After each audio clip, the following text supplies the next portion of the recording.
But now we're in a cycle of trying to generate leads for the business. Everybody with that? Could come through strategic partnerships. Could come through influencers. It could come through networks. It could come from schools. It could come from, you see where I'm going? Because we have, now we've got arrangements with public schools.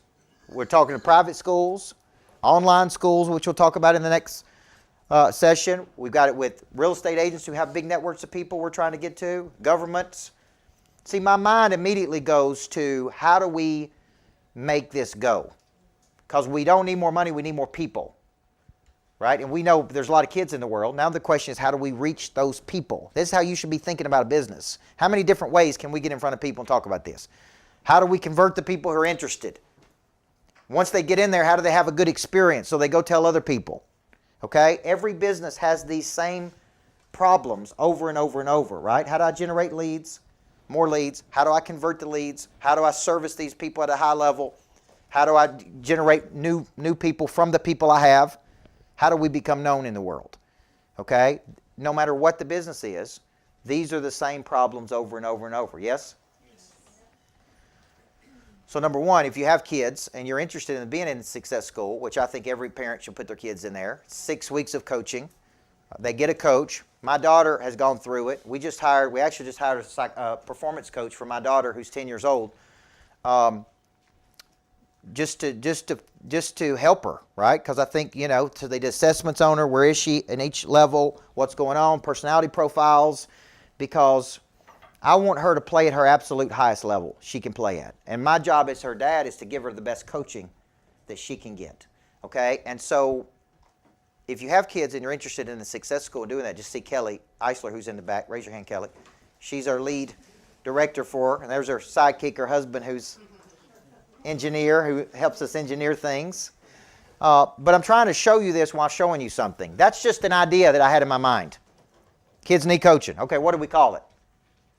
What are we trying to teach them? See, when you're marketing a concept, don't complicate it.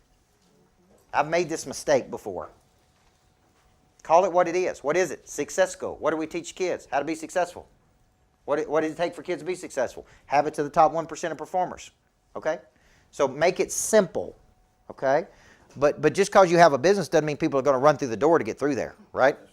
You got to get out there and beat the drum and talk about it and market it and promote it and explain it and over and over and over and over, right? And so you may be sitting there going, man, I'm missing this part, I'm missing this part, I'm missing this part. It's okay. Lots of businesses are missing structures. Okay? It's not a negative thing.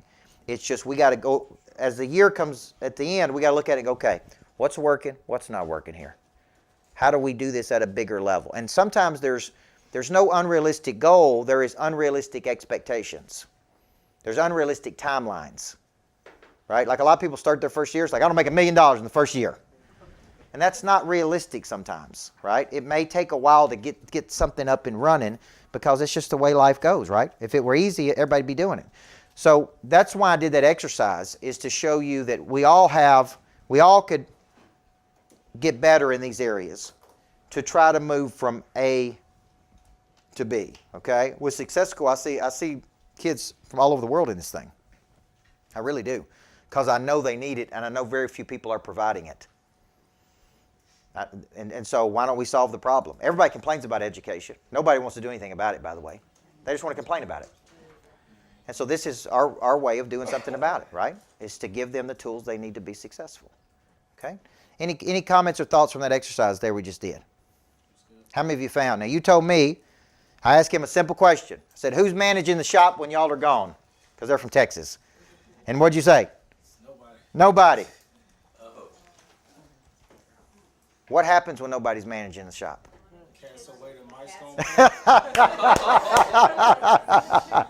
Here's the deal. It is human nature when nobody's managing people to contract. Okay? So it's just the way people are. When nobody's supervising them, then it's like, then what's happening? What's happening at work when nobody's there? Okay? That's exactly right. Now, I've gone into companies, true story, and observed all day and come to the conclusion we're wasting at least 4 to 5 hours a day. I've gone into sales call centers where they didn't call anybody for 3 or 4 hours. And that's their whole job, is calling people. They go to the bathroom, and this one's over in the corner eating Cheetos, and this one's over here on the phone, and this one's playing on TikTok, and this one's over here doing this, and ain't nobody working. And nobody's in charge of producing money. That's why it's very important. It's like, who's in charge of calling people and closing people here? Who's in charge of talking to people? Who's in charge, and what happens when we're not there? See, I've tried to teach my people, especially like Eric who's in sales, I'm like, man, you ain't doing this for me. You're doing it for you and your family. And if you want to be broke, be broke. But if you want your family to have a better life, and you want your kids to have a better life, then you need to pick up that phone and sell something. And I try to put it on him that he's doing it for him. He's not doing it for me. I will help you. I will get on the phone and help you close deals. I'll generate all the leads. You with me? I'm going to give them to you. But I can't stand over you all day long and get you to call people. You got to want to do this, or you're never going to be great at it. Okay? So it's like, the prey drive is not capturing the prey. It is in pursuing the prey. That's where the reward is, right? And if you can ever teach people in your office, let's get up and go get it again today. Let's get up and follow up today. Let's get up and keep doing this today, okay? So what we're going to do right here is we're going to take a short break, and then we're going to do a session on intentional congruence. And intentional congruence is where you build your whole life, okay? And I'm going to bring in what we're doing with our kids right now, because our daughter is in a online academy called Valor. And part of the reason we made that move was because I was spending a large amount of time away from my kids. Okay? And we made some decisions to try to build a life where we could include everybody. So the kids can go with me on certain trips. We made a decision to do a lot of different things, and we call that intentional congruence. And intentional congruence is where everything feeds everything. There's no disconnectedness. Okay, so when we come back, we're going to start talking about how you build an intentionally congruent life around your unique ability that could include the whole family, okay? So let's take 10 minutes, and then we'll come back. Good session, guys.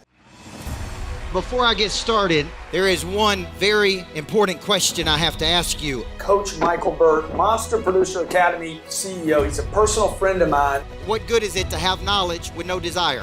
What good is it to have desire with no skill? What good is it to have knowledge and skill with no confidence? A big part of activating your prey drive is finding and refining your talent. This is something that helps you get to the next place. People are made up of 4 parts: a body, a mind, a heart, and a spirit. You need to know you, and then you need to have an awareness, and sometimes you don't even know what you need. So all 4 parts of our nature have to be clicking. Your hard skill solves my problem. The bigger the problem, the more money people will pay to solve it. Everything is valuable to your future. What I'm really paying you for is your past. A monster producer combines multiple skills to dominate a market. When you get to wake up every day and do what you love doing, man, it is hard not to be motivated. They think at a higher ordinance than everybody else. They want to create new things. I have a conviction about me, and that's the conviction that you feel when I talk, when I speak. It comes across as passion. You got to learn how to connect to another person at such a deep level that it moves them. You have goals, you have targets, but you don't have a sense of urgency. They're going to exchange money, energy, they're going to raise capital, they're going to start new businesses, there's going to be joint ventures. I think your purpose finds you. It is activated. The word activate means to initiate. Discipline, which is a derivative of the word disciple, which means to give yourself to a person or cause you believe in. Do you believe in your future, yes or no? When we know better, we do better. Finding the problem that you are uniquely qualified to solve, and you don't know what problem you really solve for whom, then there is no big financial exchange right there. You should leave here thinking bigger today than when you came. And I want to shake your hand and look you in the eyeball when you make this decision. Thank you. We'll see you in the back. God bless you. Thank you. Thank you. Thank you.